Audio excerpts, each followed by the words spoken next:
but in the press conference for the last meet, he said something like, I'll race him if he shows up. Like, and this is after Jacobs had committed to a series of races. He basically was predicting that Jacobs wouldn't show. So then when Jacobs didn't show, then he was like, all right, whatever. And then Omanyala talks about how he's not going to go undefeated. And then Kerley posts and I took that personally. Meme Kevin. After. Yeah. Is Fred Kerley low-key an amazing Photoshop artist? Because you look at his head placement it's good. onto the Michael Jordan meme, it looks flawless. It's a perfect size.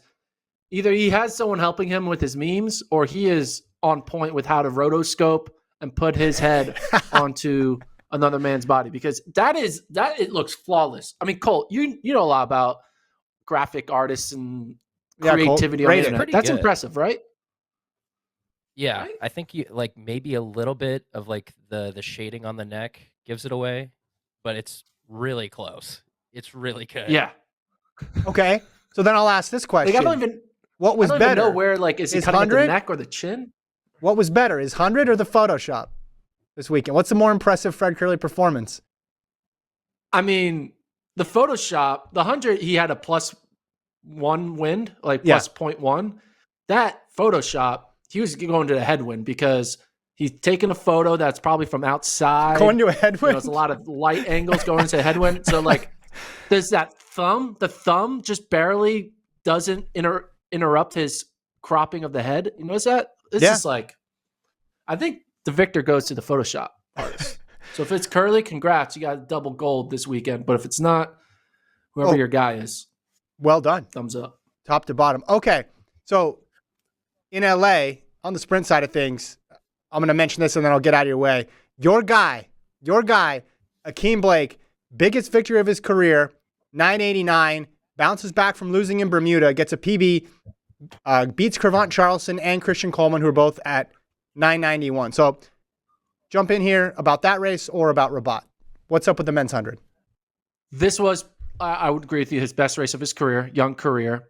He got a legit win over Coleman. So Blake looking good. Like we said, the idea of a U.S. sweep is not happening. It's like so off the radar now, in my opinion. Blake coming in here, Simbene looking good against Kerley.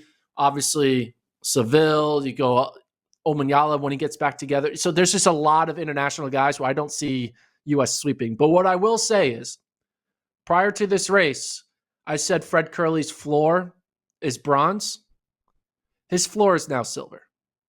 Ooh. I don't see two men beating Kerley. Colt, do you have a sound for floor elevation alert? Gordon has moved the floor. Boop, boop. He's going up one level. His floor is definitely second. I don't see two guys beating him.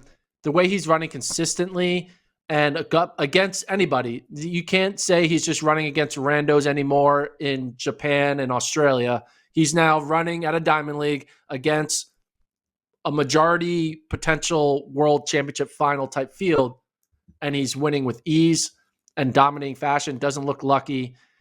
Again, there's always going to be a flash in the pan somewhere, like a Marcel Jacobs who won in 2021, or someone else who can come in hot and just have the perfect race on the perfect moment to beat Fred. But I don't see two guys having that.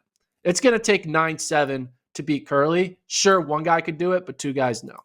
And welcome to my side of the argument. Good. Welcome to my side of the argument. Wait, it's been lonely. You're on Noah Lyles winning gold. What do you mean your side of the argument?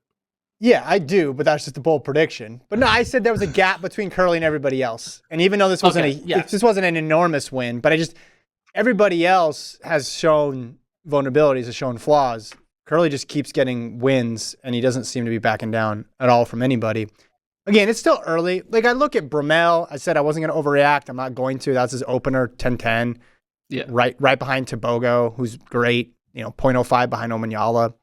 And then Bracey Williams, still not going to overreact with that result either. But there is a gap between Kerley and everybody else. Because who's number 2 right now? Who's number 2? Because we had it as Omanyala. It can't be Omanyala. Akeem Blake wins, but then he had just lost the previous week to Coleman and Lyles. Is it Simbene? Like, the second spot could be 8 guys. Is it Simbene? Well, my point is the second spot could be 8 guys, and the first spot could only be 1 guy. There's nobody out there who has anybody else but Kerley at number 1.